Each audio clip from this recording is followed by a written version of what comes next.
ॐ असतो मा सद्गमय तमसो मा ज्योतिर्गमय मृत्योर्मा अमृतं गमय। ॐ शान्ति शान्ति शान्तिः। ध्यान श्लोकम भगवद्गीता। ॐ प्रपन्नपारिजाताय स्तोत्रवेत्रैकपाणये ज्ञानमुद्राय कृष्णाय गीतामृतदुहे नमः। सर्वोपनिषदो गावो दोक्ता गोपालनन्दनः पार्थो वत्सः सुधीर्भोक्ता दुग्धं गीतामृतं महत्। वसुदेवसुतं देवं कंसचानूरमर्दनं देवकी परमानन्दं कृष्णं वन्दे जगद्गुरुं। मूकं करोति वाचालं पङ्गुं लङ्घयते गिरिं यत्कृपातमहं वन्दे परमानन्दमातरम्। அக்ஷர பிரம்மயோகம் 8வது அத்தியாயம். அதில் 21வது ஸ்லோகம் பார்த்தோம். இந்த 21வது ஸ்லோகத்தில் சின்ன 2-3 பாயிண்ட்ஸ் மட்டும் போட்டு 22 போயிடலாம். அவ்யக்தோ அக்ஷர இத்யுக்தா தமாஹு பரமாம் கதி எம் பிராப்திய ந நிவர்த்தந்தே தத்தாம பரமம் மமா அப்படின்னு சொல்லி சொன்னார். இந்த ஸ்லோகத்தில் பகவான் தெளிவாக சொல்கிறாரு, என்னுடைய தாமம், அதாவது என்னுடைய இருப்பிடம், அது அப்படின்னா நான் பகவானை அடைவது அப்படிங்கிற ஒரு வார்த்தையை சொல்கிறாரு. தத் தாமம், அந்த இருப்பிடம். ஏன்னா மற்ற இன்னொரு இருப்பிடம் இருக்குது, அது என்னென்னா சம்சாரம். அந்த சம்சாரம் துக்ககரமானது அப்படிங்கிறது நம்ம பார்த்தோம். இது வேறானது, அதாவது இந்த இருப்பிடம் ஆனந்தமயமானது, அதாவது வேறானது அப்படின்னு சொல்லி 2 அவ்வியக்தம் அதுக்கு முந்தினாடி 20வது ஸ்லோகத்தில் பார்த்தோம். இது வேறான தன்மையுடைய அவ்வியக்தம், மாறாதது. இதுதான் பரமம், புருஷன் அப்படின்னு சொல்ல போகிறாரு. இந்த உயர்ந்த பரமம் மம அப்படின்னு சொல்கிறாரு. நான் அப்படிங்கிறது அழியாதது, உயர்ந்தது. யகன்னா எந்த ஒன்றை, பிராப்பிய அதாவது எந்த ஒன்றை, அந்த ஒன்றை, அந்த பரபிரம்மனை, அந்த பரமாம் கதியை அடைந்தால், அந்த உயர்ந்த இடத்தை அடைந்தால் அந்த அனுபவம் எப்படிப்பட்டதாக இருக்கும் என்றால் நிறைநிலையாக இருக்கும். அவன் முழுவதுமாக திருப்தி அடைந்தவனாக இருப்பான். அங்கு அவனுக்கு மீண்டும் பிறப்பு இல்லை. மேலும் நாம் பார்த்திருக்கிறோம், இந்த பிரம்மலோகத்தை அடைந்தவன் மீண்டும் பிறக்க வேண்டியிருக்கிறது. அன்லஸ் அதர்வைஸ் அவருக்கு அங்கே ஞானம் கிடைத்து கிரமமுக்தி அடைந்தால் மட்டும்தான் அங்கிருந்து திரும்பி பிறக்க வேண்டியதில்லை, இல்லைன்னா மீண்டும் பிறந்தே ஆக வேண்டும். இதை பற்றி 24வது ஸ்லோகத்தில் சொல்ல போகிறார். ஆனால் பகவான் சொல்கிறார், என்னை அடைந்து விட்டால் பிறகு அவனுக்கு மீண்டும் பிறப்பு இல்லை. அதைத்தான் மம என்பதில் பகவான் தெளிவாக என்னை, இந்த கிருஷ்ணர் அப்படிங்கிறது இந்த இடத்துல பரபிரம்மனை குறிக்கிறது என்பதை இன்டைரக்டாக சொல்கிறாரு. அப்போ அப்படி அடைந்தவனுக்கு பிறப்பு இல்லை. பகவான் பரம்பொருள் என்பதை இங்கு தெளிவாக நமக்கு வெளிச்சம் போட்டு காமிக்கிறார். நான் ஒரு மனிதன் அல்ல என்று என்றும் இருக்கக்கூடிய அந்த உயர்ந்த தாமம் இடம். இதற்குத்தான் சாதனைகள், பல சாதனைகள், சாதகன் பல சாதனை செய்து என்னை அடைய முயற்சி செய்கிறான். சுருக்கமாக இந்த ஸ்லோகத்தில் பகவான் என்ன சொல்கிறான்னா, இந்த உலக வாழ்க்கை என்பது தற்காலிகமானது, துக்கத்தின் இருப்பிடம் என்பது, அதைத்தான் சம்சாரம். இந்த உலக வாழ்க்கை, சம்சார வாழ்க்கை என்பது சிறிது காலம் மட்டும், ஆனால் துக்ககரமானது. ஆகவே அர்ஜுனா, உன்னுடைய உண்மையான சொரூபத்தை உணர்ந்தால் நீயே நான் என்பதை புரிந்து கொள்வாய். தத்துவம் அசி. இதுதான் பகவத்கீதையினுடைய நோக்கம். இந்த உலக வாழ்க்கையின் பிறப்பு இறப்பை புரிந்து கொள்ள முயற்சி செய். எதுவும் நிரந்தரமல்ல, பிறப்பும் நிரந்தரமல்ல, இறப்பும் நிரந்தரமல்ல. ஆனால் என்னுடைய பரம்பொருள், என்னுடைய தாமம் நிரந்தரமானது. உன்னுடைய உண்மையான சொரூபத்தை உணர்ந்து கொண்டால், உன்னை குறித்து நீ உணர்ந்தால் உன்னுடைய உண்மையான இயல்பைப் போலவே என்னுடைய உண்மையான இயல்பும் என்பதை நீ அறிவாய். நீ என்னை தவிர வேறு யாரும் அல்ல.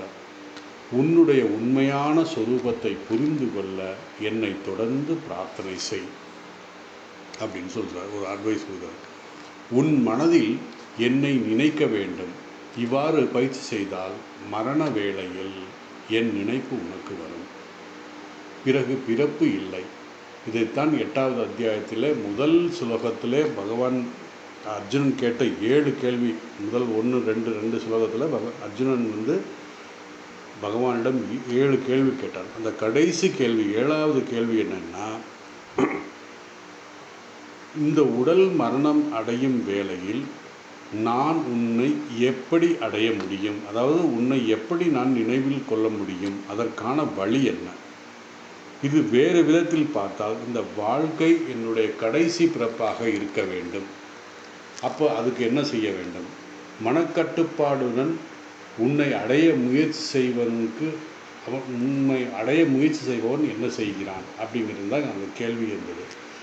இந்த என்னை அடைய வேண்டும் என்றால் என்ன செய்ய வேண்டும், என்னை பற்றி நினைக்க வேண்டும் என்றால் என்ன செய்ய வேண்டும் என்றால் பகவான் என்ன சொல்றார்? பிரார்த்தனை செய்ய வேண்டும் என்று சொல்கிறார். அந்த பிரார்த்தனையினுடைய அர்த்தம் என்னன்னா, அந்த கடைசி 18வது அத்தியாயத்தில் 66வது ஸ்லோகம் என்ன சொல்வது? சர்வதர்மான் பரித்யஜ்ய மாமேவ சரணம் விஜா என்று சரணடைவது தான் பிரார்த்தனை அப்படின்னு சொல்லி பகவான் சொல்கிறாரு. இந்த பிரம்மதேவனின் அதை இப்போ என்ன சொல்கிறாருன்னா, நம்ம அவ்யக்தம் வெக்தம் அப்படின்னு சொல்கிறார். ஏன்னா இப்போ இது பகவான் சொல்கிற அந்த தாமம், அந்த இடம், அந்த இருப்பிடம் நிரந்தரமானது அப்படின்னு சொல்கிறோம்.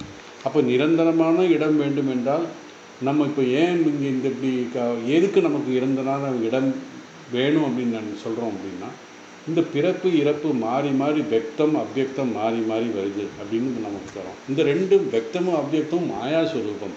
ஆனால் வேறான ஒன்று, வேறான தன்மையான ஒரு அவ்யக்தம் இருக்குது. அதுதான் புருஷன் அப்படின்னு சொன்னார் பகவான் சொல்ல போகிறாருங்க. அதைத்தான் பரமம் பதம் அப்படின்றார், உயர்ந்த இடம் அப்படின்னா. ஏன்னா அந்த பிரம்மதேவனுடைய 2 நிலை நம்ம ஏற்கனவே பார்த்துட்டோம், வெக்தம் அவ்யக்தம்.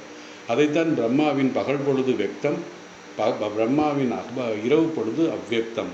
அதாவது பிரம்மனுடைய பரபிரம்மன் கிடையாது, நான்முக கடவுள் பிரம்மனுடைய பகல் பொழுது வெக்தம், இரவு பொழுது அவ்யக்தம். அதைத்தான் அவருடைய ஆழ்ந்த தூக்கம் என்கிறோம். மேலும் மரணம் என்பது இல்லை. மரணம் என்பது என்னன்னா, அவர் சொன்ன மாதிரி அவ்யக்தத்துக்கு போகிறோம், அவ்வளோதான். எப்படி என்றால், இருப்பது ஒன்று எப்பொழுதும் இருக்கும். அதாவது நாசதோ வித்யதே பாவோ ந பாவோ வித்யதே சதா உபயோ ரவி திருஷ்டாந்த துணையோ தத்துவதர்ஷினி.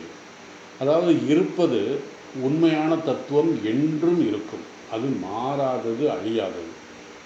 இன்னொரு தத்துவம் மாயா தத்துவம், அது வெறும் தோற்றம், அது மறைந்து மாறிக்கொண்டே இருக்கும், அது நிரந்தர ஒரு வெறும் தோற்றம்தான் அது. அதனால அதை மித்யா அப்படின்னு சொல்கிறோம்.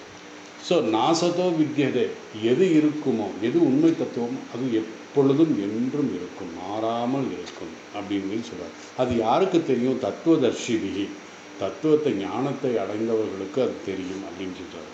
அதுதான் பிரம்மன் இங்கே சொல்கிறார். இங்கே சொல்கிறாரு மரணம் என்பது கிடையாது அப்படின்னு சொல்கிறார். இந்த எப்படின்னா, மரணம் என்பது என்ன? மரணத்துக்கு பயம் வேண்டாம். மரணம் என்பது புது உடலை எடுப்பது தான். அது என்ன நம்ம பார்த்தோம்? வாசாம்சி ஜீர்ணானி யதா விகாய நவானி கிருஹ்ணாதி நரோபராணி ததா சரீராணி விகாய ஜீர்ணானி அந்யானி சன்யாதி நவானி தேகி அப்படின்னு சொல்லி 2வது அத்தியாயத்தில் சொன்னார். எப்படி ஒரு துணி நஞ்சு போய் கிழிஞ்சு போச்சோ தூக்கி போட்டு புதுசுன்னு போகணும், அதுபோல தான் இந்த பிறப்பு இறப்பு. பிறப்பு என்பது புது துணி போட்டுக்கிறோம். இப்போ தீபாவளி வருது, பொங்கல் வருது, புது துணி வாங்கி போட்டுக்கிறோம். எத்தனை நாளைக்கு தாங்கும்? அது தாங்குற வரைக்கும் தாங்கும். அதுக்கப்புறம் அதை நஞ்சு பண்ணி வேற ஒரு புது துணி போடும். அது மாதிரி இந்த உடல் போகும். நம்முடைய ஆசைகள் செயலுக்கு ஏற்றாற் போல் நமக்கு உடல் கிடைக்கிறது. எப்படி நம்ம கடைக்கு போய் நம்மளுடைய ஆசை, நம்முடைய எது இருக்க துணி வாங்குறோமோ அதுபோல தான் இந்த உடலும் கிடைக்கும். நல்ல சரியான எண்ணங்கள் மற்றும் சரியான செயல்கள் இருக்க வேண்டும். என்னன்னா, நமக்கு நல்ல இது வேண்டும் அப்படின்னா, நல்ல சரீரம் வேண்டும் வேணும்னா அதைத்தான் நல்ல சரீரம் வேணும்னா நல்ல செயல்கள் இருக்க வேண்டும். இருந்தால்தான் நமக்கு இந்த உடல் கிடைக்கும். ஏன்னா எதுக்குமே சிலையும் நானே சிற்பியும் நானே. நான் தான் என்னுடைய அடுத்த பிறவிக்கான வழி இப்போ நான் வகுக்கிறேன். இப்போ நான் இந்த லைஃப்பில் நான் என்ன பண்ணுறேனோ அதுதான் எனக்கு அடுத்த பிறவியில் எனக்கு உடலாக வரப்போகிறது. ஸோ கடைசியில் நல்ல உடல் அதாவது நல்ல சரியான எண்ணங்கள் மற்றும் சரியான செயல்கள் இருக்க வேண்டும். அப்போ தான் நமக்கு அதுக்கேற்ற மாதிரி சரீரம் கிடைக்கும். கடைசி நல்ல உடல் என்பது நம்முடைய உண்மையான சொரூபத்தை வெளிப்படுத்தும். நல்ல உடல் ஏன் சொல்கிறோன்னா, சுத்த சத்வம், மனமே மனுஷியானாம் காரணம் பந்தம், ரெண்டுமே மனசு தான் எல்லாத்துக்கும் காரணம். அப்போ அந்த மனத்தை அழிச்சிடலாமா அப்படின்னா கிடையாது. அதுவும் மோட்சத்துக்கும் அதுதான் காரணம். அதனால் அதை அழிக்க முடியாது. அதனால் நல்ல உடல் அப்படிங்கிறது நல்ல மனம்னா எந்தவித கல்மிஷங்கள், எந்தவித பாவ செயல்கள் இல்லாத மனம் என்ன ஆகும்னா அதே நமக்கு அந்த சுத்த பிரம்மத்தை காட்டி கொடுக்கும் அப்படின்னு சொல்கிறார். அதனால தான் இந்த மனதை அழிக்க முடியாது. அந்த சொரூபம், அந்த உண்மையான சொரூபம் தான் தத்துவமசி என்பது சுத்த மனசு காட்டி கொடுக்கும். இதைத்தான் பகவான் ராமகிருஷ்ணர் சுத்த ஆத்மா சுத்த புத்தி ரெண்டும் ஒன்று தான் அப்படின்ற மாதிரி சொல்லுவார். அது என்னென்ன ரிஃப்ளெக்ட் பண்ணும் க்ளீனாக. எப்படி கண்ணாடி நல்லா தொடச்சி வச்சுட்டோமோ அப்போ நம்ம முன்னாடி போய் நின்னோம்னா அது எப்படி ரிஃப்ளெக்ட் கிளியராக இருக்கணும். அது மாதிரி இந்த புத்தி மனம் ரெண்டுமே இப்போ பியூராக இருந்துச்சுன்னா, நல்லா இருந்துச்சுன்னா அது ரிஃப்ளெக்ட் பண்ணும், பிரம்மத்தை அங்கேருந்து ரிஃப்ளெக்ட் பண்ணும்.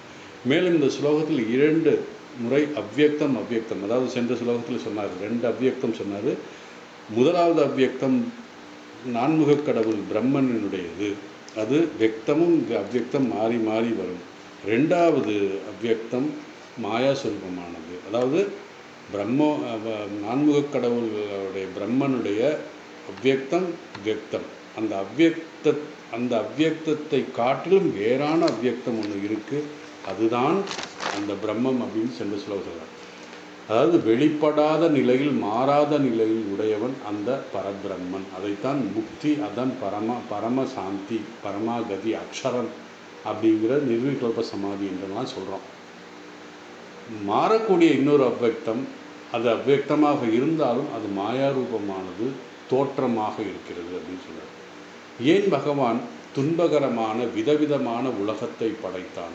ஏன் இறைவன் சிலருக்கு நல்ல வாழ்க்கை, சிலருக்கு துன்பகரமான வாழ்க்கை தருகிறார்? நாம் இந்த உலகை பார்த்தால் சிலர் பணக்காரராக மகிழ்ச்சியாக இருக்கிறார்கள், சிலர் ஏழையாக துன்பப்படுகிறார்கள், கஷ்டப்படுகிறார்கள். ஏன்?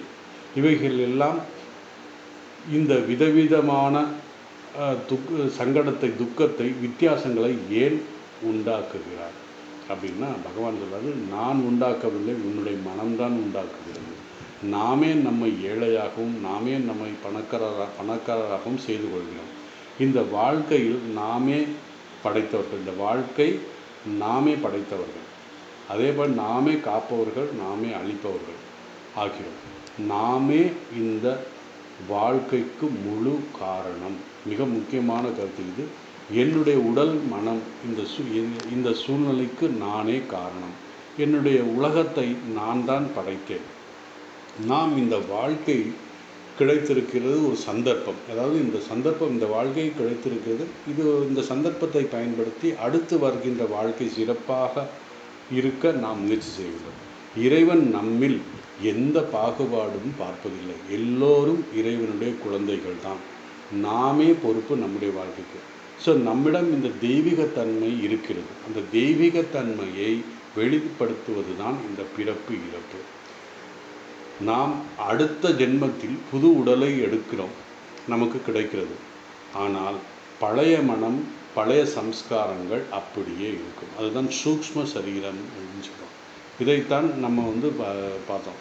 இந்த ஸ்தூல சரீரம், அதாவது வெளி தோற்றம் உடல் அழிந்து விடுகிறது. ஆனால் சூக்ஷ்ம சரீரம், காரண சரீரம் அப்படியே இருக்கிறது. அதனுடன் நம்முடைய சம்ஸ்காரங்களும் வைத்துக்கொண்டு புது உடலில் போகிறது. இந்த சூக்ஷ்ம சரீரத்தின் சம்ஸ்காரங்கள் அந்த குறிப்பிட்ட நேரம் வரும்போது அந்த சம்ஸ்காரங்கள் வெளிவருகிறது. ஸோ நம்முடைய செயலாலும் சாஸ்திரத்தின் துணையாலும் அந்த சம்ஸ்காரங்களை படிப்படியாக அழிக்க வேண்டும். நாம் எதை செய்ய வேண்டும், எதை செய்யக்கூடாது என்பதை தெளிவாக புரிந்து கொள்ள வேண்டும். இதை பற்றி நம்ம 3வது அத்தியாயத்தில் கர்ம யோகத்தில் பார்த்துட்டோம். நியதம் குரு கர்மஸ்ய கர்மோ ஜாயோஹ்ய கர்மனக சரீர யாத்ராபி ச ந பிரசித்தையே அகர்மனக. அதாவது நியதம் அவரவர்களுக்கு அவரவர்களுடைய சூழ்நிலைக்கேற்ற அவர்களுடைய ஆசிரமத்தினுடைய இடத்துக்கேற்ற ஆணோ பெண்ணோ குழந்தையோ வயதானவர்களோ அவரவர்களுக்கேற்ற கர்மங்கள் இருக்குது. அதுதான் நியதம் கர்ம. அந்த நியதத்தை செய்ய வேண்டிய கர்மத்தை செய்தல். நிஷித கர்மக செய்யக்கூடாத கர்மத்தை செய்யக்கூடாது. இப்படி இந்த சாஸ்திரத்தின் வழிகாட்டியால் நம்முடைய செயல்கள் செய்தால் நம்முடைய வாழ்க்கை மேன்மை அடையும். மேலும் இந்த ஒரு வேறுபாட்டை எந்த ஒரு வேறுபாட்டையும் பார்க்க அனுபவிக்க நமக்கு மாறாத பின்னணி ஒன்று வேண்டும். அதுதான் ஜீவாத்மா. அந்த ஆத்மாவில் ஜீவாத்மா எப்படி ஒரு திரைப்படத்தில் நம்ம விதவிதமான காட்சிகளை பார்க்கிறோம். ஆனால் அந்த திரைப்படத்தை பார்க்க மாறாத ஒன்று வேண்டும், அதுதான் திரை. அதுபோல் இது சம்பந்தமாக சுவாமி சின்மயானந்தர் ஒரு உதாரணம் சொல்லுவார். வகுப்பறையிலே கரும்பலகை இருக்கிறது. அந்த கரும்பலகையில் என்ன பண்ணுவாங்க, பிளாக் போர்டு. அந்த பிளாக் போர்டில் மேக்ஸ் டீச்சர் வருவார். அவர் அந்த மேக்ஸ் ப்ராப்ளம்லாம் போட்டு விளக்கி விட்டுட்டு அதோடைய டெஃபினிஷன்ஸ் எல்லாம் விளக்கமாக மாணவர்கள் சொல்லிவிட்டு அவர் செஞ்ச அந்த பிளாக் போர்டு யூஸ் பண்ணி எல்லாத்தையும் டீட்டெயிலாக சொன்னதுக்கப்புறம் டிஃபைன் பண்ணதுக்கப்புறம் கிளாஸ் முடிஞ்சவொடனே திருப்பி மீண்டும் போயிடுவார். எல்லாத்தையும் அழிச்சிட்டு போயிடுவார். அதுக்கப்புறம் தமிழ் ஆசிரியர் வருவார். அதுக்கப்புறம் ஆங்கிலம். இப்படி பல ஆசிரியர்கள் அவரவர்களுடைய கருத்துக்களை சொல்லி அழிச்சிட்டு போகும். அது எல்லாம் அந்த மாணவர்கள் மனதில் பதிவதற்காக நம் கரும்பலகை ஒரு மாறாத ஒரு இருக்குது. மாறிக்கொண்ட சப்ஜெக்டு, ஆனால் மாறாத ஒரு கரும்பலகை மாறிக்கொண்டே இருக்கிறது. ஸோ இந்த மாறாத ஒரு ஆத்மா எப்படிப்பட்டது, ஜீவாத்மா, அதைத்தான் நம்முடைய லட்சியம் அப்படின்னு சொல்லி அந்த மாறாதது நஜாயத்தே மிரியத்தே வா கதாச்சித், அது மாறாதது அழியாதது என்பதை பகவான் சொல்கிறார். அதனால் அதுதான் நம்முடைய நோக்கம், அதுதான் நம்முடைய தாமம், பரமம் இதுன்னு சொன்னார். பரமாம் கதி, அதுதான் நம்முடைய கதி அப்படின்னு சொல்லி நம்முடைய லட்சியம் அப்படின்னு சொன்னார். இனி 22வது ஸ்லோகம். புருஷக ச பரா பார்த்தா பக்தியா லப்ய அனன்யயா யஸ்யாம் தம் ஸ்தானி பூதானி ஏன சர்வமிதம் தனம். இந்த ஸ்லோகத்தில் ஃபஸ்ட் லைன், ரெண்டு லைன். இந்த ஃபஸ்ட் லைனில் என்ன சொல்கிறாருன்னா, அந்த பரம புருஷனை, உயர்ந்த லட்சியத்தை, அட்சரத்தை, மாறாத ஒரு தத்துவத்தை அடைவதற்கான வழி என்ன என்பதை அந்த முதல் வரியிலே அனன்யா பக்தியா அப்படிங்கிற சொல்கிறார். எப்படிப்பட்ட பக்தி, இந்த பக்தியோட விளக்கம் என்ன அப்படிங்கிறதெல்லாம் பகவான் சொல்ல போகிறார். சாதாரண பக்தி கிடையாது. இந்த பக்தியினால் நீ என்னை அடையலாம், இதுதான் நம்மளோட லட்சியம். இந்த லட்சியத்தை அடைவதற்கான வழி சொல்கிறார். அதுக்கப்புறம் மீண்டும் யஷ்யாந்தம் ஸ்தானி பூதானி ஏன சர்வமிதம் ததம் அப்படின்னு சொல்லிட்டு அந்த பரபிரம்மன் எங்கும் வியாபித்திருக்கிறான், எப்படி வியாபித்திருக்கிறான் அப்படிங்கிறத சொல்கிறார். இந்த ஸ்லோகத்தில் முதல் வரியில் பரபிரம்மனுடைய அக்ஷரம் எப்படி அடைவது, இதுதானே நம்முடைய லட்சியம். எதன் மூலமாக இப்படிப்பட்ட அவ்வியக்தமான மாறுபட்ட தன்மையுடைய அவ்வியக்தம் 2 அவ்வியக்தம் சொன்னால் 2வது அவ்வியக்தம், அதாவது பரபிரம்மம் அவ்வியக்தமாக இருக்கின்ற அந்த பரபிரம்மனை, இந்த பகவானை அடைய முடியும். எப்படி அடைய முடியும் என்பதை சொல்ல போகிறார். மீண்டும் அந்த அக்ஷரம் அவ்வியக்தத்தை விளக்குகிறார். அதாவது அக்ஷரம் அவ்வியக்தமான 2வது அவ்வியக்தத்தை பற்றி தான் சொல்கிறாரு. இதுதான் முதல் வரியிலே புருஷக ஷ பரா பார்த்தா ஏ அர்ஜுனா ச பரா, சனா அவன் இந்த பகவானை குறிக்கிறது. பரகன உயர்ந்த, ச அந்த பர மேலான பரமபுருஷனை, அதைத்தான் இங்கு இந்த ஸ்லோகத்தில் அவ்வியக்தம்ங்கிறது ஒவ்வொரு இடத்துல ஒவ்வொரு சொன்னார். அக்ஷரம்ங்கிறதுக்கு இந்த அவ்வியக்தத்தை சொன்னார், 2வது அவ்வியக்தத்தை சொன்னார். இந்த இடத்துல இந்த ஸ்லோகத்தில் புருஷன் என்று சொல்கிறார். அப்படிப்பட்ட மேலான புருஷன் எதனால் அடையலாம் என்றால் பக்தியால் லப்ய என்றால் அடையலாம். இந்த புருஷன் என்ற ஷா அவன் பக்தியால் அடையப்படுகிறான் அப்படின்னு சொல்கிறார். இப்பொழுது நமக்கு ஒரு கேள்வி வரும். ஏன் நாம் கீதை வகுப்பு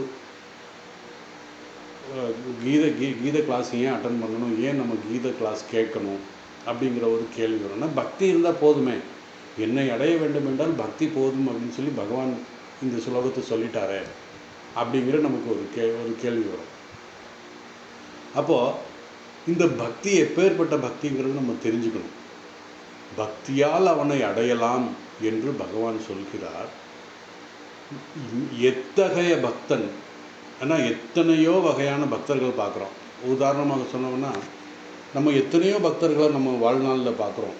என்ன, சபரிமலை வந்துச்சுன்னா சபரிமலை பக்தன், இப்போ முருகன் கோயில், பழனின்னா பழனி, இப்படி பல வகையான பக்தர்கள், திருப்பதி, பல வகையான பக்தர்கள் இருக்கிறார்கள். ஆனால் அந்த பக்தர்கள் எல்லாம் மோட்சத்தை அடைந்தது போல தெரியலையே. நம்மளே பார்க்குறோம், பல பேரை பார்க்குறோம், பக்தி நம்ம மோட்சத்தை அடையமா தெரியாது. மேலும் இந்த பக்தன் எதை கொடுத்து ஞானம், அதாவது இந்த பக்தி, அதாவது இப்போ நமக்கு என்னென்னா இந்த அனன்யா பக்தி அப்படின்னு சொன்னார். அந்த பக்தியின் மூலம் நமக்கு ஒரு விசேஷமான விஷயம் கிடைக்கும். என்னென்னா ஞானம் கிடைக்கும். அப்போ எப்படிப்பட்ட பக்தியாக இருக்கணும் அது அப்படின்னு சொல்ல போகிறாரு. இங்கு பகவான் பக்தியாலே இந்த பரமமான புருஷனை அடையலாம் என்கிறார். அப்போது சந்தேகம் வருது. அதற்குத்தான் பகவான் ஒரு அடைமொழி கொடுக்குறார். என்னென்னா, இந்த பக்திக்கு ஒரு அடைமொழி, அதுதான் அனன்யா. அதாவது அனன்யா என்றால் இந்த பக்தி சாதாரண பக்தி அல்ல. விதவிதமான சாதனைகள் செய்து பக்தன் இறைவனை அடைகிறார்கள். ஒருவன் கோயிலுக்கு செல்கிறான், கற்பூரத்தை ஏற்றி வழிபடுகிறான், அது ஒரு வகையான பக்தி. ஒருத்தன் தேங்காய் பழம் மாலை எல்லாம் கொடுக்குறான், அது ஒரு வகையான பக்தி. அதே போல் சில பேர் பக்தி செய்கிறார்கள். எப்படி செய்கிறாங்கன்னா, வேல் குத்தி, அது குத்தி, அங்க பிரசக்ஷன் பண்ணி, இப்படி விதவிதமான பக்தர்கள் இருக்கார்களே. எதை சொல்கிறார் பகவான்? அது இந்த பக்திகள் அதெல்லாம் என்ன, அப்போ அந்த பக்தியெல்லாம் என்ன அப்படிங்கிற நமக்கு ஒரு கேள்வி தரும். ஆனால் பகவான் சொல்ல போகிற இந்த பக்தி உயர்ந்த பக்தி என்னன்னா, அந்த புருஷன் என்ற பதத்தை அடைய செய்யும். அப்பேற்பட்ட பக்தி இது. எப்படி இருக்க வேண்டும் என்றால், அது மிக முக்கியமான ஒரு பக்தி. அதைத்தான் இங்கே அனன்யா அப்படி அனன்ய பக்தி. ஏன்னா எப்படிப்பட்ட பக்தி என்ன, அனன்யா அப்படின்னால் வேறுபடாத. பகவான் ராமகிருஷ்ணர் சொல்வார், ஒரு ஊசியினுடைய காதிலே நூல் கோர்க்க வேண்டும் என்றால் அந்த நூலினுடைய இலை பிரியாமல் ஒரே மாதிரி இருக்க வேண்டும். அப்போ தான் அந்த ஊசிக்குள்ளே அந்த நூல் கோர்க்க முடியும். அதுபோல் வேறுபடாத, பிளவுபடாத. நம்ம என்ன பண்ணுவோம், ஊசி நூறு கோர்க்கணும்னா அதை நம்ம எச்சி தொட்டு அதை முறுக்கி விடுவோம். அந்த இலைகள் பிரிந்திருந்தால் அந்த ஊசியின் காதுக்குள்ளே போகாது. அதனால் இந்த அனன்யா பக்தியினால் வேறுபடாத, பிரிக்கப்படாத, பிளவுபடாத பக்தி தான் அனன்யா பக்தி என்று சொல்லுவோம். அப்போது நமக்கு என்ன வரும், அப்போது பிளவுபடுகின்ற வேற்றுமை இல்லாத பக்திக்கு இன்னொரு பக்தி இருக்கா அப்படிங்கிற ஒரு கேள்வி வரும். வேற்றுமைப்படாத பக்தி என்றால் என்ன, அதாவது அனன்ய பக்தி என்றால் என்ன? ஏன்னா பக்தியை பற்றி பல ஸ்லோகங்களில் நம்ம பார்த்துட்டோம் இது வரைக்கும். நம்ம இப்போ 8வது ஸ்லோகத்தில் 8வது அத்தியாயத்தில் இருக்கோம். அந்த ஒவ்வொரு சில ஸ்லோகங்களில், சில அத்தியாயங்களில் சில பக்தியை பற்றி சில ஸ்லோகங்கள்லாம் வருது. ஆனால் 12வது அத்தியாயத்தில் தான் பக்தியினுடைய முழு விளக்கத்தை கொடுக்க போகிறார். 12வது அது பக்தி யோகம்னு பேரே அதுக்கு. அந்த 12வது அத்தியாயத்துக்கு அப்புறம் நமக்கு பக்தியை பற்றி ஒரு நல்ல தெளிவு வரும். நாம் இதுவரை பல பக்தியை பற்றி பல ஸ்லோகங்கள் பார்த்திருந்தாலும் 12வது அத்தியாயத்துக்கு பிறகு நமக்கு ஒரு தெளிவான அறிவு கிடைக்கும். ஸோ பொதுவாக வேதாந்தத்தில் பல குழப்பமான வார்த்தைகள் இருக்கிறது. ஏன்னா இந்த பக்தியும் ஒரு குழப்பத்தை கொடுக்கின்ற பக்தி. ஏன்னா பக்தின்னு எப்பேற்பட்ட பக்தி, நான் சொன்ன மாதிரி தேங்காய் பழம் கொடுக்குறவனும் பக்தன் தான், உள்ள அழகு சொருகிக்கிட்டு இந்த இதன் வேண்டுதல் பக்தன் தான், அப்புறம் விரதம் இருப்பவனும் பக்தன் தான், கற்பூரம் ஏற்றுறவனும் பக்தன் தான், எல்லாமே பக்தன் தானே. அப்போ இந்த பக்தனுக்கு என்ன, இந்த பக்திக்கும் பகவான் சொல்கிற அந்த அனன்யா பக்திக்கும் என்ன வித்தியாசம், அதாவது சொல்ல போகிறாரு. 6வது அத்தியாயம். நம்ம இந்த குழப்பமான வார்த்தைகள்னு சொல்லும்போது நம்ம தியானத்தை பற்றி 6வது அத்தியாயத்தில் பார்க்கும்போது தியானம் 3 வகைங்கிறத நான் சொன்னேன். நான் இன்ட்ரோடக்ஷன் கொடுக்கும்போதே சொன்னேன். பல தியானங்கள் இருக்கிறது. ஒரு சில பேர் உடல் ஆரோக்கியமாக இருக்கணுங்கிறதுக்காக ஒரு சில தியானம் செய்கிறாங்க. சில பேர் மனதை ஒருநிலைப்படுத்தணுங்கிறது ஒருக்காக செய்கிறாங்க. சில பேர் உண்மையிலே பகவானைத்தான் அடையணும் அப்படிங்கிறதுக்காக அவருடைய குணநலங்களை எல்லாம் நம்ம பார்த்தோம். இதெல்லாம் ஆரம்ப ஸ்டேஜ். இப்படி தியானம் அப்படிங்கிற வார்த்தைக்கும் பக்தி என்ற வார்த்தைக்கும் பல வகையான விளக்கங்கள் இருக்கிறது. ஆனால் பகவான் சொல்ல போகின்ற இந்த அனன்யா பக்தி நாம் சரியாக புரிந்து கொள்ள வேண்டும். ஏன்னா பொதுவாக பக்தினாலே நமக்கு சரியாக நம்ம புரிந்த வரைக்கும் என்ன அப்படிங்கிறத நம்ம புரிஞ்சுக்குவோம். இப்படித்தான் பக்தி, அப்படித்தான் பக்தி அப்படின்னு நினைக்கிறேன். ஆனால் அப்படி இல்லை. பகவான் சொல்கிறது பக்தி அப்படி இல்லை. இங்கு சுருக்கமாக அனன்யா பக்தி என்றால் பிளவுபடாத மாறாத பக்தி அப்படிங்கிறோம். எப்படின்னா பகவான் ராமகிருஷ்ணர் சொல்வார், ஒரு பாத்திரத்திலிருந்து இன்னொரு பாத்திரம், ஒரு எண்ணெய் இருக்கிற பாத்திரத்தை அந்த எண்ணெய் இன்னொரு பாத்திரத்தில் மாற்றும்போது, அதை ஊற்றும்போது எப்படி எந்தவித சலனமும் ஒரே மாதிரி அந்த எண்ணெய் ஃப்ளோ இருக்குமோ அது மாதிரி நம்முடைய பக்தி இருக்கணும். அதுதான் பிளவுபடாத பக்தி அப்படின்னு. அப்படின்னா இப்போ பிளவுபடுகின்ற பக்தி வேறு இருக்கா அப்படின்னா இருக்குது. பக்தியை பற்றி 3 வகையாக பிரிக்கலாம். முதல் வகையான பக்தி என்னென்னா பிளவுபடுகின்ற பக்தி. எப்படி பிளவுபடுகிறது? அதாவது முதல் பக்தியில் 3 பிளவு இருக்கிறது. 2வது பக்தியில் 2 பிளவு இருக்கிறது.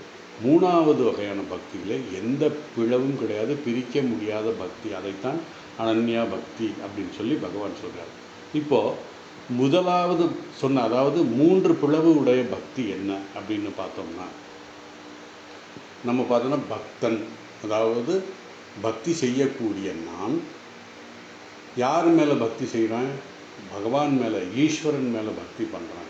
அப்போது நான் வேறு, பகவான் வேறு, 2 ஆச்சு. 3 எதுக்காக நான் இப்போ பக்தி பண்ணுறேன்? எனக்கு பொன் வேணும், பொருள் வேணும், வீடு வேணும், பேர் வேணும், புகழ் வேணும். இந்த விதவிதமான லட்சியங்கள். அப்போ என்னாச்சு? விதவிதமான லட்சியங்கள் ஒரு பிளவு. 2வது பிளவு ஈஸ்வரன். 3வது பிளவு அதை வேண்டுகின்ற நான். இந்த 3ம் இருக்கிறனால இது பிளவுபடக்கூடிய பக்தி அப்படின்னு சொல்கிறார். நான் பக்தன், அதாவது நான் ஈஸ்வரன், பிறகு அடைய வேண்டிய லட்சியம். இப்படி விதவிதமான லட்சியங்கள் உடைய பக்தி. இது ஆரம்ப காலத்தில் ஏற்கனவே நம்ம பார்த்தோம். சதுர்விதா பஜந்தேமா அர்த்தார்த்தி ஜிக்யாசு ஞானி அப்படின்னு நம்ம பார்த்தோம். அதை தான் இங்கேயும் சொல்கிறாரு. எப்படின்னா இப்படி விதவிதமான இது. ஆனால் ஏகாகிரதையான பக்தி இருக்கணும் அப்படின்னு சொல்கிறார். அதை பற்றி தான் இப்போ அடுத்து நம்ம பார்க்க போகிறோம், இதுலேயும் பார்க்க போகிறோம். ஸோ இந்த எனக்கு நல்ல பொருள் வேணும், இன்பம் வேணும், கஷ்டம் வரக்கூடாது, இப்படி பேர் வேணும், புகழ் வேணும், இப்படி விதவிதமான லட்சியங்களோடு இருக்கின்ற ஒரு வகையான 3 பிளவு விடக்கூடிய பக்தி. நான் வேறு, பகவான் வேறு, என்னுடைய லட்சியம் வேறு. இப்படி விதவிதமான இது முதலாவதாகும். 2வது இந்த இடத்துல லட்சியம் இல்லை. லட்சியம்னா என்னென்னா பகவானை அடையணும் நான், ஆனால் நான் வேறு நீ வேறு. துவைத தத்துவத்தை சொல்கிறார். நான் வேறு, இறைவன் வேறு. நான் இறைவனை போல ஆக வேண்டும். எனக்கு வேறு எந்த லட்சியம் கிடையாது. எனக்கு பொன் வேணும், பொருள் வேணும், வீடு வேணும், வாசல் வேணும், பதவி வேணும், பேர் புகழ் வேணும், அப்படிலாம் கிடையாது. லட்சியத்தில் வேறுபாடு இல்லை. அதாவது முதலாவது பக்தியில் எனக்கு பொன் பொருள் இப்படி விதவிதமான லட்சியங்கள் இருந்தது. வாழ்க்கை, நல்ல வாழ்க்கை வேணும் அப்படின்னு. ஆனால் இங்கே அப்படி கிடையாது. பகவான் பக்தி. அதாவது இங்கே லட்சியம் என்னென்னா பகவான் அல்லது பக்தி செய்யும் நான் பகவான். இதுதான். ஏன்னா எனக்கு பகவானை பற்றி தெரியல. எனக்கு இன்னும் அவர் எப்படி இருப்பார் அப்படின்னு எனக்கு தெரியல. அதனால் நான் பகவான் அடைய என்னப்பா நான் என்ன செய்யணும்? அவரை போல் நான் இப்போ நம்ம கண்ணாடியில் பார்க்குறோம். கண்ணாடியில் பார்க்குறோம், எதுக்கு பார்க்குறோம்? நம்ம வந்து கரெக்டாக இருக்கோமா, அந்த முடி, ஹேர் ஸ்டைல், இது ட்ரெஸ் எல்லாம் கரெக்டாக இருக்கா அப்படின்னு பார்க்குறோம். அதை கரெக்ட் பண்ணிக்கிறோம். நமக்கு அதை கரெக்டாக இல்லைன்னு கரெக்ட் பண்ணிக்கிறோம். அது மாதிரி பகவானுங்கிற ஒரு கண்ணாடியை மாதிரி வச்சுக்கிட்டு, பகவான் மாதிரி நான் பகவானை அடையணும், நான் வேறு நீ வேறு அப்படிங்கிற மாதிரி இருக்கிற இந்த துவிதா, நான் வேறு பகவான். அதாவது இப்போ இங்கே எப்படின்னா பக்தன் பகவான், ஆனால் லட்சியம் இல்லை. எப்படின்னா, ஏன் லட்சியம் இல்லைன்னு சொல்கிறேன். எனக்கு நல்ல புத்தியை கொடு. ஏன் நல்ல புத்தியை கொடுத்தா நான் பகவானை பார்த்துடும் தரிசிக்கணும் செய்யலாம். மன தூய்மையை கொடு. எனக்கு உன்னை அடைவதற்கான தகுதியை கொடு. உன்னை அடைவதற்கு தான் என்னுடைய லட்சியம். அதை அடைவன தகுதியை கொடு. உன்னை அடைய எனக்கு வழிகாட்டு. அதனால்தான் இந்த வகையான பக்தியில் லட்சியம் என்பது பக்தன் அல்லது பகவான். ஒன்று என்ன நான் சரி பண்ணிக்கணும், ஏன் ஒன்றை மாதிரி ஆகணுங்கிறதுக்காக இல்லை, ஒன்றோட தகுதி எனக்கு கொடுக்கணும். அப்படி இந்த ரெண்டு தான். ஒருவன் இறைவன் கேட்கிறான், ஏன்னா உன்னை அடைய நான் எப்படிப்பட்ட பக்தி செய்ய வேண்டும், எப்படி பிரார்த்தனை செய்ய வேண்டும், இப்படி பகவான்கிட்ட வேண்டிக்கிறான். இந்த பக்தி படிப்படியாக கொஞ்சம் இதாகும், மேலே போகும். என்னென்னா, ஒரு ஜென்மத்தில் இருக்கின்ற அந்த நம்ம சொல்கிற மாதிரி சுவாமி விவேகானந்தர் சொன்ன மாதிரி we are all travelling in closely எஸ்கலேட்டர்னு சொன்ன மாதிரி, இங்கே ஒவ்வொன்றாக இப்போ கொஞ்சம் கொஞ்சமாக முன்னேறிட்டு இருக்கோம்.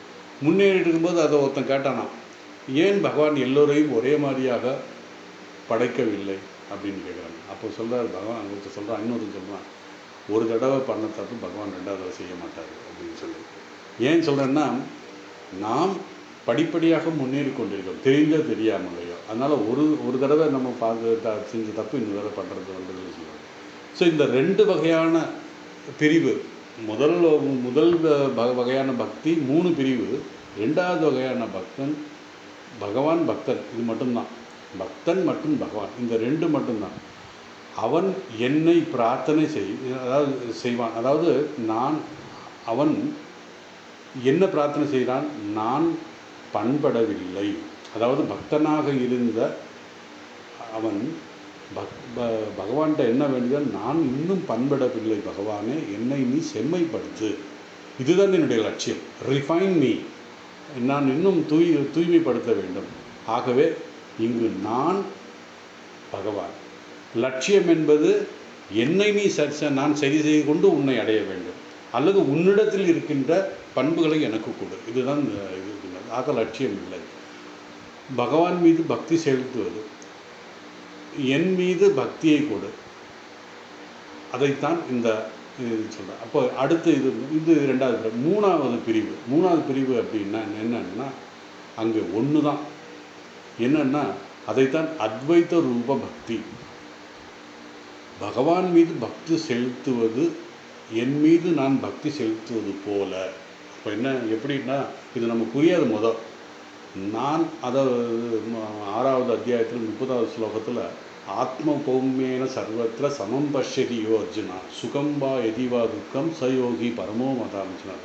அதே போல் இன்னொரு வித்யா வினய சம்பன்னே பிராமணே கவி அஸ்தினி சுனிஜைவ சுபாகேச பண்டித சமதர்சினி. யாருக்கு அந்த சமதர்சினி, ஏன் சமதர்சினிங்கிறோம் அப்படின்னா, அவங்களுக்கெல்லாம் எல்லாருடைய அந்தராத்மாவை மட்டும்தான் அவங்களுக்கு தெரியும். இந்த சமதர்சினிக்கு என்னென்னு சமதர்சனம், நம்மளால சமதர்சனம் பண்ண முடியாது. கேட்டால் ஒருத்தன் இப்படி இருக்கான், ஒருத்தங்க நம்ம எப்படி பார்க்குறது அப்படின்னா, நமக்கு அவருடைய ஸ்தூல சரீரம் தான் டாமினேஷனாக தெரியுது, சூக்ஷ்ம சரீரம் தெரியுறதில்ல. ஆனால் இவர்களுக்கு என்னென்னா, சூக்ஷ்ம சரீரம் தெரியாது, ஸ்தூல சரீரம் தெரியாது, சூக்ஷ்ம சரீரம் தான் தெரியும் ஞானிகளுக்கு. அந்த பக்தி வந்தவங்களுக்கு அதுதான் தெரியும். இந்த ஸ்தூல சரீரம் தெரியாது அவங்களுக்கு. நமக்கு அப்படி கிடையாது, நமக்கு ஸ்தூல சரீரம் தான் தெரியுது, அதனால அது வித்தியாசம் தெரியுது நமக்கு. இந்த வகையான பக்தி அத்வைத ரூபமான பக்தி. இதைத்தான் ஞான ரூப, சங்கரர் சொல்கிறார், ஞான ரூப பக்தி அப்படிங்கிறது இதுக்கு ஒரு விளக்கம். இந்த அனன்யா பக்தியை தான் சொல்கிறாரு. ஞான ரூப பக்திங்கிறது அத்வைத பக்தி அப்படின்னு ஒவ்வொரு இடத்துல சொல்கிறாரு. ஆனால் பகவான் இங்கே பிளவுபடாத பக்தி, அதைத்தான் அனன்யா பக்தியா அப்படின்னா. இந்த பக்தி பக்தனுக்கு என்ன கொடுக்குங்கிறதுனா, ஞானத்தை கொடுக்கிறது. அதாவது பக்தி வேற ஞானம் வேற கிடையாது அப்படிங்கிறத சொல்கிறது தான் சொல்கிறார். ஜீவசேவையே சிவசேவை. நீ இறைவனுக்காக தனியாக வழிபட வேண்டிய அவசியம் இல்லை. ஜீவனை சேவை செய்வதன் மூலமாக நீ அந்த மோட்சத்தை அடையலாம், பரமபதத்தை அடையலாம், சிவனை வழிபடலாம் அப்படின்னு. அதாவது இப்போ என்னாச்சு, பக்திங்கிறதும் வந்துருச்சு. ஏன்னா வழிபடுவது பக்தி. அதே நேரத்தில் சிவன் இவன் பரம்பொருள் என்று சேவை செய்யும்போது ஞானம் வந்துச்சு. ஆக பக்தி ஞானம் வேறு அல்ல அப்படிங்கிறது பகவான் ராமகிருஷ்ணன் அங்கேயும் சொன்னார். அதே மாதிரி இங்கேயும் தான் அத்வைத ரூபமான பக்தி, அனன்யா பக்தி. இந்த பக்தியில் பகவானுக்கு அதாவது பக்தனுக்கு ஒரு ஞானம் பிறக்கிறது. என்னவென்றால், எதுக்காக நான் இப்படி இருக்கேன் அப்படின்னா, இந்த ஞானம் நமக்கு வந்ததுக்கப்புறம் தான் தெளிவாக்குறான். இது வரைக்கும் என்னென்னா, என்னுடைய அகங்காரத்தால் நான் பகவானை காட்டிலும் வேறானவன் என்று நான் நினைத்திருக்கிறேன். இது அகங்காரத்தினால. அகங்காரம்தான் எல்லாத்துக்கும், அறியாமை தான் அகங்காரம் அப்படின்னு சொல்லிட்டு நம்ம பார்த்துட்டோம். அகங்காரம் தான் எல்லாத்துக்கும், அறியாமை தான் எல்லாத்துக்கும் காரணம். இந்த அகங்காரம் எங்கிருந்து வந்தது அப்படின்னா அறியாமையிலிருந்து வந்தது. ஸோ இந்த அகங்காரத்தால், அஞ்ஞானத்தால் நான் வேறு, பகவான் வேறு என்று நினைக்கிறேன். அதே நேரத்தில் என்னுடைய சுய முயற்சியால் நான் அவனை அடையலாம் என்று தப்பு கணக்கு போடுறோம்.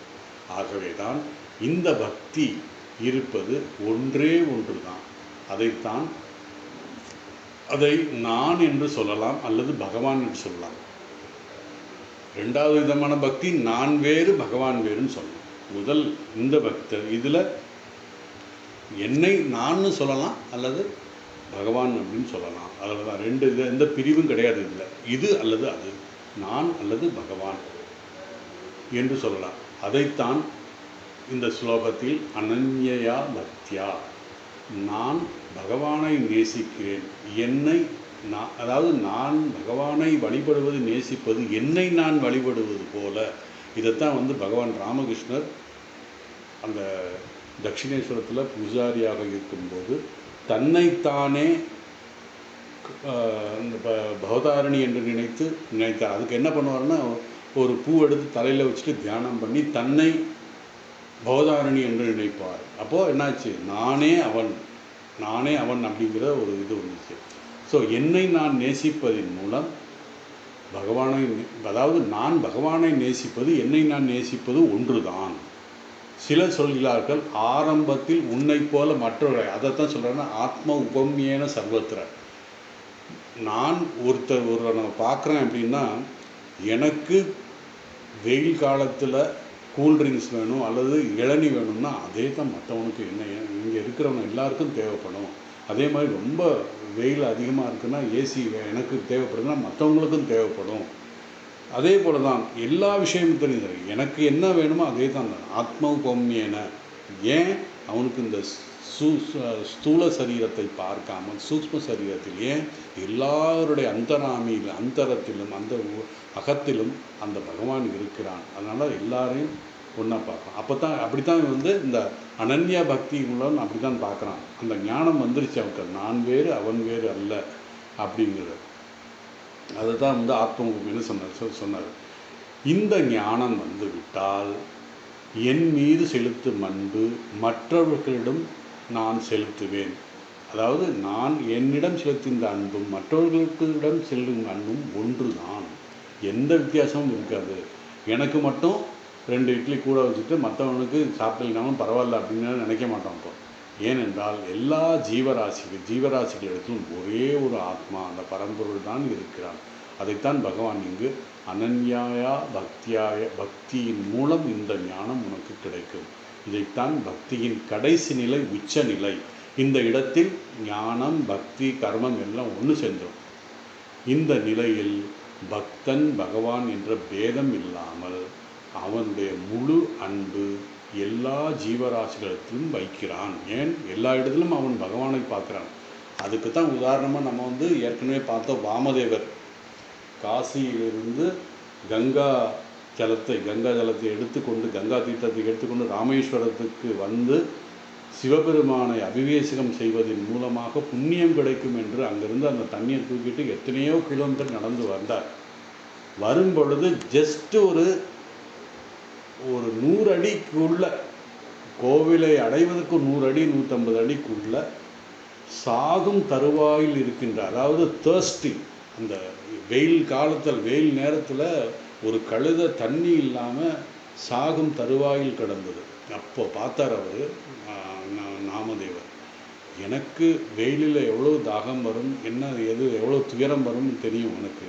ஸோ அதே போல் அந்த கழுதையில் பார்க்குறாரு, அது எப்படி துயரப்படுது, தன்னுடைய உயிருக்காக துடிக்கிற அந்த தண்ணி இல்லாமல், தண்ணி குடிக்க முடியாமல் அந்த தான் கொண்டு வந்த அந்த கங்கா தீர்த்தத்தை அந்த கழுதைக்கு தான். மற்றவங்கெல்லாம் சொன்னாங்க, என்ன பைத்தியம் பிடிச்சிட்டு அவனுக்கு இன்னும் ஒரு 150 அடி உள்ளதுன்னா, அந்த நீ இவ்வளோ தூரம் கஷ்டப்பட்டு கொண்டு வந்த அந்த தீர்த்தத்தை அது சிவபெருமான் மேலே ஊற்றி நீ புண்ணியத்தை எடுத்துக்கலாமே அப்படின்னா. அப்போ அவர் என்ன சொன்னார், நான் இதில் பகவானை நான் பார்க்குறேன், எல்லா ஜீவராசிலையும் பகவானை பார்க்குறேன் அப்படின்ற உயர்ந்த அனன்ய பக்தி அவருக்கு அங்கே கிடைச்சதுங்க. அதனால் பக்தி, இப்படிப்பட்ட பக்தியால் மட்டும்தான் அந்த மேலான பரம புருஷனை அடைய முடியும். மற்ற பக்திகள் எல்லாம் என்ன அப்படின்னு நம்ம கேட்கலாம். இந்த அனன்யா பக்தியை அடைவதற்கான தகுதி நமக்கு மற்ற பக்தி கொடுக்கும். ஸோ எந்த பக்தியும் குறைவல்ல. இந்த அனன்யா பக்தியுடைய தகுதி அடைவதற்கு மற்ற பக்தியெல்லாம் யூஸ் பண்ணணும். நான் முதல் சொன்னேன், கற்பூரம் ஏற்றுறவனும் பக்தன் தான், தேங்காய் பழம் கொடுக்குறவனும் அவனும் பக்தன்தான். அதே போல் கடுமையான தவங்கள் செய்து உபவாசங்கள் செய்து இருப்பவனும் பக்தன்தான்.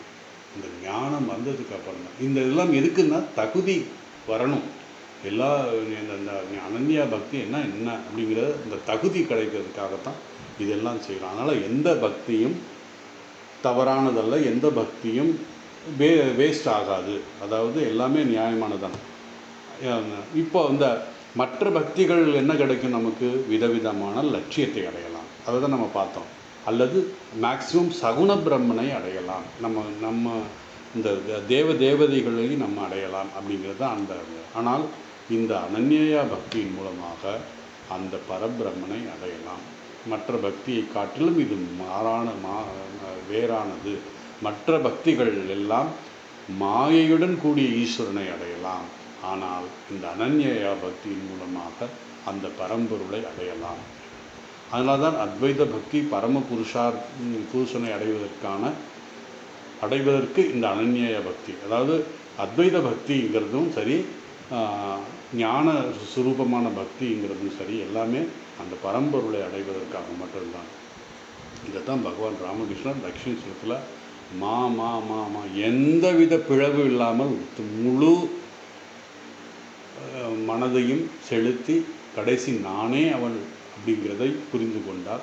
அதுதான் அனன்யா பக்தியா வியாக்குலத்தின் மூலமாக அடையலாம் என்பதை ப்ரூவ் பண்ணி காமிச்சார் நமக்கு. அதே போல் 2வது வரியில் பார்த்தீங்கன்னா இந்த பரபிரம்மனுடைய சொரூபத்தை பகவான் விளக்குகிறார். முதல் வரியில் அந்த பரமபுருஷனை உயர்ந்த லட்சியத்தை எப்படி அடைவது என்பதற்கான பதில் அனன்யா பக்தியா அப்படின்னு சொல்லிட்டு, 2வது வரியில் இந்த பரபிரம்மனுடைய சொரூபத்தை பகவான் மீண்டும் விளக்குகிறான். சொல்கிறாரு, எஸ்ய அந்தஸ்தானி பூதானி, அதாவது யாரிடத்தில் எல்லோரும் இருக்கிறோமோ, அந்தஸ்தானி பூதானி, அதாவது எஸ்யனால் யாரிடத்தில், எங்கு, பரபிரம்மனிடத்தில் என்று பொருள். இந்த இடத்துல எஸ்யனால் பரபிரம்மனிடத்தில் தானே பரபிரம்மனே இந்த உலகமாக வியாபித்திருக்கிறார். சகல ஜீவராசிகளும் வியாபிக்கிறார். அதுதான் உபாதான காரணம், நிமித்த காரணம் அப்படின்னு நம்ம பார்த்தோம். ஸோ என்ன சொல்லியிருக்காரு, எஸ்ய அந்த, இதற்குள் தான் எல்லாத்துலேயும் காரணமாக இருக்கிறார், எல்லாத்துக்கும் காரணமாக இருக்கிறார். அதனால் எஸ்யாந்த ஸ்தானி பூதானி, அந்த அதுக்குள்ளே தான் எல்லாரும் இருக்கிறோம் அப்படிங்கிறத சொல்கிறாரு. ஏன சர்வமிதம் ததம், இப்போ இங்கே இருக்கிற எல்லாமே அவருடன் தான் இருக்கிறது. எல்லா ஜீவராசிகளும் அந்த பிரம்மனிடத்தில் இருக்கிறது. பூதானி அந்தஸ்தானி, எல்லா ஜீவராசிகளும் உள்ளே இருக்கிறது. எதன் உள்ளே இருக்கிறது, பூதஸ்தானி, எல்லா பூதங்களும் இருக்கிறது. ஏன சர்வமிதம் ததம், அந்த பரபிரம்மத்தினால் இந்த சர்வம்னா இவைகள் எல்லாம் அனைத்தும் ததம் என்றால் வியாபிக்கப்பட்டிருக்கிறது. சர்வம் வியாபிக்கப்படுகிறது. எதனிடம் வியாபிக்கப்பட்டிருக்கிறது என்றால் அந்த புருஷனிடம். அப்படிப்பட்ட புருஷனுடைய அடைய வேண்டும் என்றால் என்ன செய்ய வேண்டும் என்றால் அனன்யா பக்தியால் அடைய முடியும். இந்த எஸ்ய அந்தானி பூதானி என்ற கருத்தை தான் அடுத்து 9வது அத்தியாயத்தில் நம்ம விளக்கமாக பார்க்க போகிறோம். அதுக்கப்புறம் 10வது ஸ்லோகத்தில் பகவானுடைய பரமபுருஷனுடைய விபூதியை புகழை நம்ம பார்க்க போகிறோம். ஸோ இந்த யஷாந்தி பூதானி, இந்த பூதங்கள் எல்லாம் இந்த ஜீவராசிகள் எல்லாம் எப்படி அந்த பரபிரம்மனிடம் வியாபி இருக்கிறது என்பதை பார்க்க போகிறோம். அது உதாரணமாக சொல்ல போனோம்னா கடல் நீர், கடலில் இருக்கும் நீர் சொல்கிறது, இது ஏற்கனவே நம்ம பார்த்தது தான். கடலில் இருக்கின்ற நீர் சொல்கிறது எல்லா அலைகளும் என்னிடத்தில் இருக்கிறது அப்படின்னு ஒரு வார்த்தை சொல்கிறார். இன்னொரு வார்த்தை சொன்னது என்னால் எல்லா அலைகளும் வியாபிக்கப்பட்டிருக்கிறது. அதாவது அப்படி இந்த கடலில் இருக்கும் நீர் தத்துவம், இங்கே 2 தான் வருது மொத்தம். கடலில் இருக்கும் அந்த நீர் தத்துவம் ஒன்று, 2வது விதவிதமான ரூபங்களுடைய அந்த தோற்றமாக இருக்கின்ற அலைகள். ஆக உள்ளே இருக்கிறது என்ன? நீர் தத்துவம் மட்டும்தான். அந்த நீர் தத்துவத்திலிருந்து வெக்தமானது மாறக்கூடியது அலை தத்துவம். அது இந்த 2க்கும், இந்த அலை தத்துவத்துக்கும் காரணம் யார்? இந்த நீர் தத்துவம். ஆகவே அதுபோல தான் இந்த பரபிரம்மம், இந்த வெக்தம். இந்த பரபிரம்மனை அடைவனும் அப்படிங்கிறதுக்காக தான் இதெல்லாம் நம்ம சொல்கிறோம். ஸோ எஸ்ய அந்தஸ்தானி பூதானி, நம்ம அந்த இதில் வியாபித்திருக்கோம். நான் இறைவனால் நாம் எல்லோரும் வியாபித்திருக்கிறோம் அப்படிங்கிறத சொல்கிறோம். இனி அடுத்த ஸ்லோகம் எத்திர காலே அதாவது இந்த இனி 23, 24, 25 இனிமேல் எல்லாமே இந்த மரண வேளையிலே, மரண காலத்தில் மரணம் அடைந்திருக்கிறது எந்த பாதையிலே, எந்த மார்க்கத்திலே போகிறோம் அப்படிங்கிறதெல்லாம் சொல்லப்படாது. எத்திர காலே துவனான் ஆவருத்தம் சைவ யோகினக பிரயாதா யாந்தி தாம் காலம் பக்ஷ்யாமி பரதர்ஷவா. தர்ம வழியில் வாழ்ந்தவன் அதர்ம வழி, நம்ம இங்கே என்ன பார்க்க போகிறோம் அப்படின்னா அதர்மத்தை பற்றி பார்க்க போகிறதில்ல. தர்ம வழியில் வாழ்ந்து கர்மங்களை செய்தவன், தர்ம கர்மங்களை செய்தவன், அவன் போகின்ற வழி மரணத்துக்கு பிறகு அவன் போகின்ற வழி. அதே போல் இன்னொருவன் உபாசனை தியானங்கள் செய்து அவன் போகின்ற வழி எது அப்படிங்கிறத உத்தராயணம் தட்சணாயணம் இன்னும் 2 மார்க்கத்தை சொல்ல போகிறாரு. இந்த மார்க்கத்தின் வழியாக ஒருவன் போகின்ற பொழுது, ஜீவன் உயிர் விடும் பொழுது அவன் எங்கு செல்வான் அப்படிங்கிறது 2 விஷயம். ஒன்று சொர்க்கத்தை பற்றி, 2வது பிரம்மலோகத்தை பற்றி சொல்லிட்டு, இந்த பிரம்மலோகத்துக்கு சென்றவன் அங்கு ஞானம் அதாவது போதுமான வைராக்கியத்துடன் அங்கு ஞானம் பெற்று அவன் மீண்டும் வர வேண்டிய அவசியம் இல்லை. எங்கே? பிரம்மலோகத்துக்கு போனவன். பொதுவாக பிரம்மலோகத்தில் போனவன் திரும்பி வர்றதுக்கு வாய்ப்பு இருக்குது. ஆனால் அங்கு வைராக்கியத்தின் மூலமாக ஞானம் பெற்று மோட்சத்தை அடைவான். அதுதான் கிரமமுக்தியை பற்றி தான் இந்த 8வது அத்தியாயம் சொல்லப் போகிறது என்பதை சொன்னான். அதனால் இந்த எத்திர காலே துவனான் ஆவருத்த அப்படிங்கிறத என்ன அப்படிங்கிறத, அதாவது எந்த காலம், எத்திர காலை, எந்த காலம் அப்படின்னு சொல்கிறான். இந்த இடத்துல காலம் என்கிற வார்த்தைக்கு பாதை என்று பொருள். அது ஏன் அப்படிங்கிறத விளக்கமாக நம்ம அடுத்த வகுப்பில் பார்ப்போம்.